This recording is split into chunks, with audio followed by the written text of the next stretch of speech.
All right, I had notes, and they went in order. Yes, we were preparing for a normal episode, and then we discovered, as we sometimes do, a guy who changed everything. We've taken the notes out back. We've shot them in the head with a bolt gun. Yeah. You're not seeing the notes again. The notes are done. Gareth Dennis is here. We're going to be lucky if we talk about infrastructure basically at all, unless it's tangentially connected to this guy. And I'm enforcing that. I do not want to talk about trains. I do not want to talk about planes. I want to talk about none of that. There is only one thing we can talk about, and it is, peek behind the curtain, everyone, what we have all been laughing about here for the best part of like 45 minutes now. Yes. Yeah, it's something that like Riley and I discovered on the phone call to arrange the episode ahead of time. It was just going to be a kind of like passing like news thing. And then I did the most surface level of investigation and I discovered just a real personage. One man's website. So what we're going to do is we're just going to do that. This was going to, this was going to be like the third segment before we run into the startup if we had time and then talking about the Heathrow runway expansion. Instead, we're going to jump right in because this story I already love. And this is before we even found out about the sun.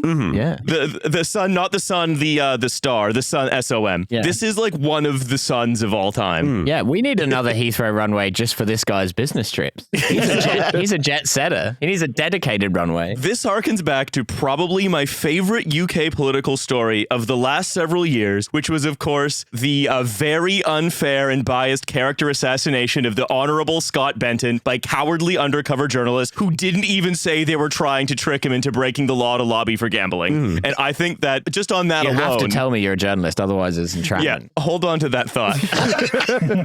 Yeah, are you a real sheikh? Because I've been stung before. It's so easy to sting like politically connected British people. Yeah, they keep doing it. MPs keep leaning directly into the hidden microphone to go, cash for questions? I'd love to. Yeah. Could you say that more distinctly, please, into the obviously keep calm and carry on tea towel I've crudely draped over my head? So this is reported in The Guardian. And look, cheers to The Guardian for very few cheers to them in general, but cheers to them for this one story of sending in an undercover reporter to expose corruption in the Labour Party's House of Lords. Big John's Guardian, sit down. Cheers to The Guardian. Cheers to The Guardian for not just Googling the name of the sun and then having the real story. Yeah, and then writing the long read, sort of 30,000 words that we're going to give you. Yes. Yeah, well, they've done that thing the FT do, but in like in a less explicit way, where sometimes the FT will be like, we can't write about this, but you should talk about it. But The Guardian have done that kind of like accidentally, where they've just failed to discover a powerful trash future guy. It is funny that did happen once or twice. Yeah. So Lord David Evans, not the guy who used to be in charge of the Labour Party after Jenny Formby. This is a different David Evans, who is 82 years old. Cool. Love our aging population. Yeah. Was recorded promising to help undercover reporters lobby the government for planning permission and like to maintain like investment laws and stuff. Sure. To turn shopping malls into terrible homes. Just normal style corruption, basically. Yeah. The Debenhams Quarter. The kind of thing that, like, if you didn't know for a fact was being discussed, you would kind of conclude must be, right? By virtue of just, it's one of the things that would seem likely to happen. Yeah, my living room actually used to be a Clarins concession. Yeah. I call it my House of Fraser. The cottages at Clinton Cards. Yeah. So, I mean, we all know, by the way, that like every plan to try to quote unquote solve the housing crisis by repurposing stuff that isn't housing into housing is it never works. It did creates an episode about with Roz. It doesn't work. It They're never different works. Buildings for different purposes. Yeah, it doesn't work. Anyway, the undercover report. A mall would be especially hilarious. Like, I hate windows. I don't want more than one room. I like to be freezing cold. What we all want to do, every person's fondest dream is to live in the Glades shopping center. Yeah. Join me in my food court. The undercover reporters posed as representatives of property investors who wanted to turn old department stores into homes, which was like permitted development as introduced by the Tories. And basically the reporters said to David Evans, we want to be sure that the Labour government retains these rules. Can you you please get us access to Angela Rayner so we can do that? We asked the oldest cunt in the world, hey, can you do some corruption for us? And he's like, I will give you Angela Rayner's, I assume it's a telegraph number. I will give you the combination of like signal flags that you need to stand on your roof and use to make contact with her. Angela Rayner getting her first ever message in Morse code to her office. The guy arrives handing her a telegram. Yeah, that's it, yeah. Hey, can you please give me, where can I send a singing telegram to Angela Rayner? A strippogram. Hello, hello, hello. We want to build some malls. Guy in like a scantily clad fireman outfit comes and goes, I hear there's a naughty girl in here who might like to do some corruption. Oh, sorry, that's a strippogram. But he appeared to be willing to break Lord's rules by offering access to ministers during discussions with the fake developers concerning sponsorship of a commercial event in Parliament run by his son. Yes. And the first detail that grabbed me about this was his son. I hear about a fail son, right? And I assume a certain type of guy. How old? That's a biographical detail they usually give you second in a newspaper article. What age is this guy's son? I would love to tell everybody the age of the son. The age of the son who is like relying on his father to channel like political quote unquote donations towards him. He is a 56-year-old on his like millionth unpaid internship supported by his father. It's just I need to like really help my 56-year-old fail son get started in life. Yeah. That explains all. Okay, I don't want to shoot our fox here.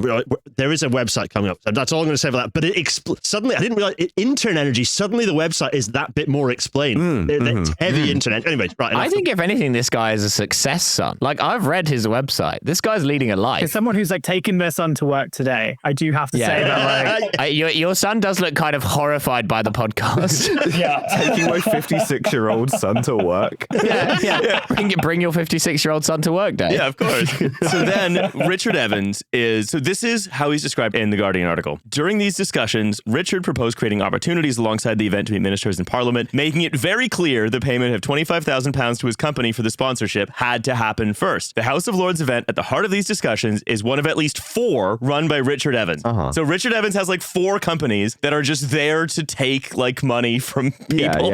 You gotta pay like 25k like introduction fee. Talk to my son. Yeah, in which Lord Evans holds a third of the shares. When pressed, Lord Evans said he, quote, totally forgot that he had shares in the company. I mean, he's 80 years old. That might be true. Yeah. No idea what I'm doing. In my defense, what time is it? I divested with the South Sea bubble. If you're in the House of Lords, one of your defenses against allegations of corruption can just be drawing a clock. Why? I only own shares in Malaysian slave holdings.